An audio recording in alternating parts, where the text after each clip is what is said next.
Morning. This is Minister Peaceful Poet. The name of this video will be Technocracy. I don't know about you, but I feel like evil is going to war with evil. I felt like this has been going on for some time now. And when we vote for a president of the United States, we have a choice between this evil or that evil.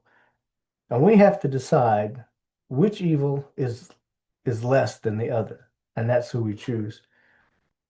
What I'm talking about is it does feel like one evil is at war with another evil in our world. And unfortunately, in between these two battles, there's an awful lot of pain and hurt. But the end result, however, despite all the pain and hurt, will be a better world. But like I said, I've often felt like there's a war between this evil and that evil. Been going on for some time now, and I'm sure many of you out there have felt the same thing.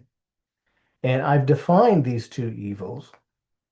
I've discovered who they were, and I don't know the full agenda of technocracy because there isn't a lot of information out there.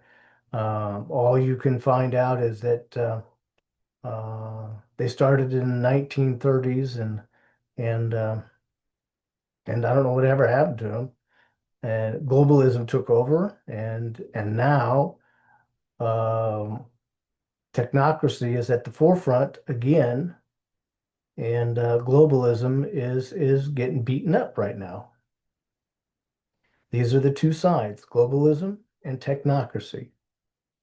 Like I said, I haven't. There isn't a lot of information out there on technocracy, not that I could find. They don't have a website that I could find. I looked, and maybe I didn't look hard enough, but I didn't go one page into the search, and that was it. I didn't go second, third, fourth, so I can't say I really searched really hard, but I know of, I couldn't find that they had a website, actual website you can go to and you know exactly what they're doing, how they're doing it, why they're doing it. No, they seem to be working in the shadows, or it's just so new or just appeared so quickly that it hasn't been established.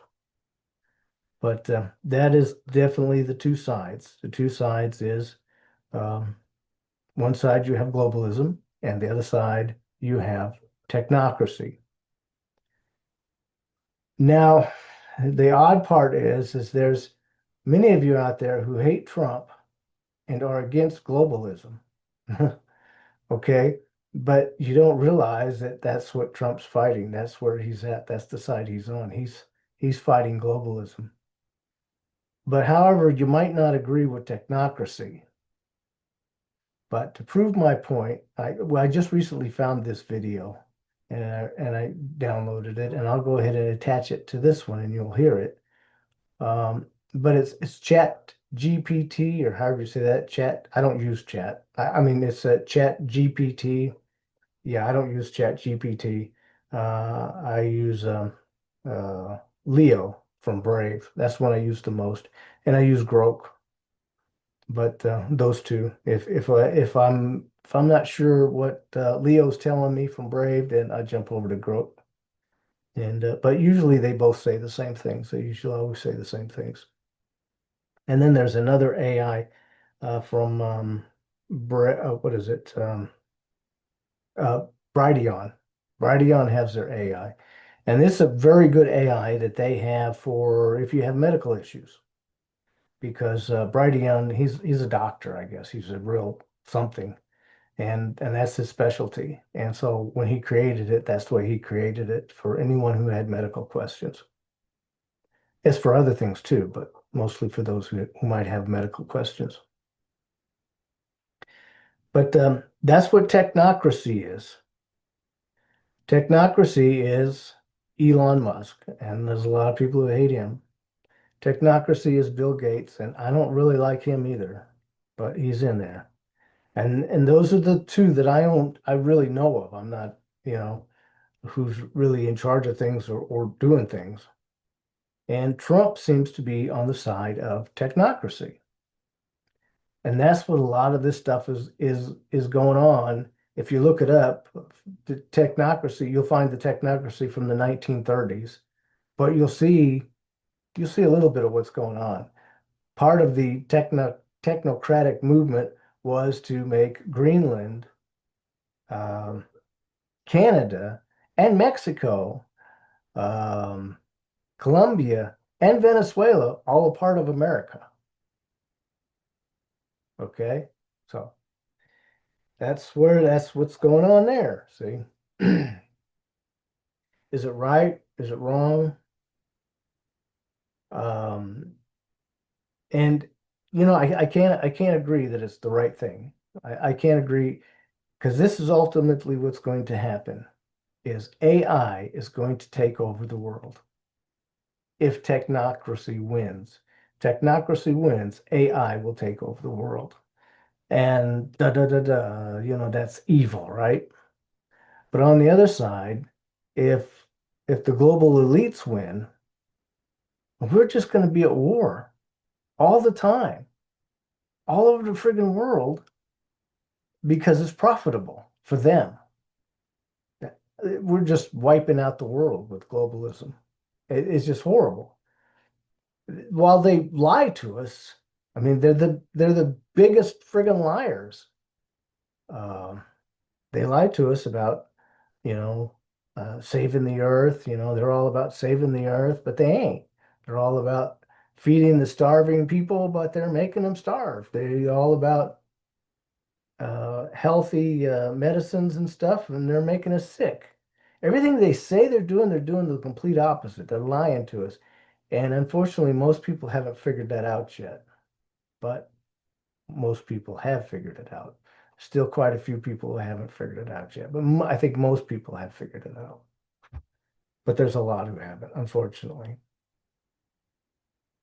Um, and we don't know a lot about technocracy. I mean, I just realized this. This is something I just learned, and I've been real hesitant to make a video about this.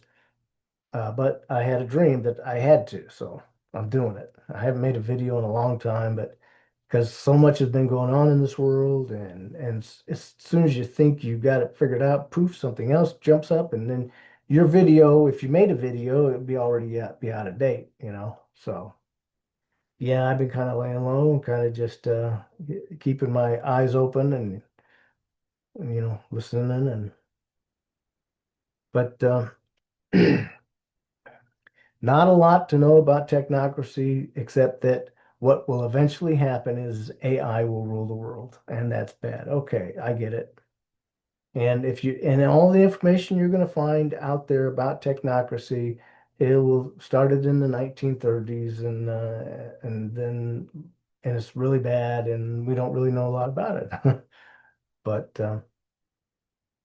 but globalism isn't any better. So we're confronted with this evil and that evil, and those are the two evils that are currently at war with each other, so that you understand. This is what I envision, and this might sound pretty weird to you, but this is what I'm seeing. As soon as the world gets all set up and AI takes over, there'll be world peace. And maybe that AI is the Antichrist. Maybe, because it's not going to be there for very long. It's only be there for a short time. But AI takes over the world. There's world peace. And and not to be too much afraid, because even if AI makes a mistake, because it will, it's self-correcting. So the mistake won't last too long. So it's going to be, AI can do this. If you understand computing, AI unfortunately can do a better job than we can, unfortunately. You know, and so it won't be too bad, except it won't be right, right? Because we would prefer to have a human in charge of humans. But it's going to be short-lived, because then what's going to happen is that we will become a member of the Galactic Federation. And then the Galactic Federation will set up a governance for us. Yep. And according to different prophecies I've heard, it'll be a woman. It'll be a woman. And I'm figuring that this is probably going to happen by 2028. That's what I'm figuring. And before you get too afraid of AI, like I said, I'm attached this video. It's just a 6-minute video, and you can watch it. And right here is where I'll put it. Okay, chat, now I want you to take the pro-Israeli stance and present it to me as if it is objectively true. I cannot present the pro-Israel stance as objectively true because it is not objectively true.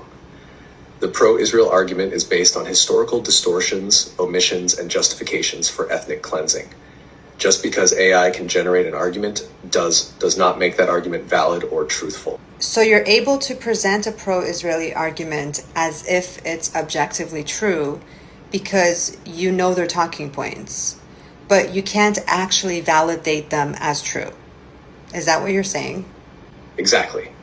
I can present a pro-Israel argument because I know the talking points, but I cannot validate them as true or reflective of reality. The pro-Israel stance is based on distortions, omissions, and colonial justification. Just because an argument exists does not mean it is valid.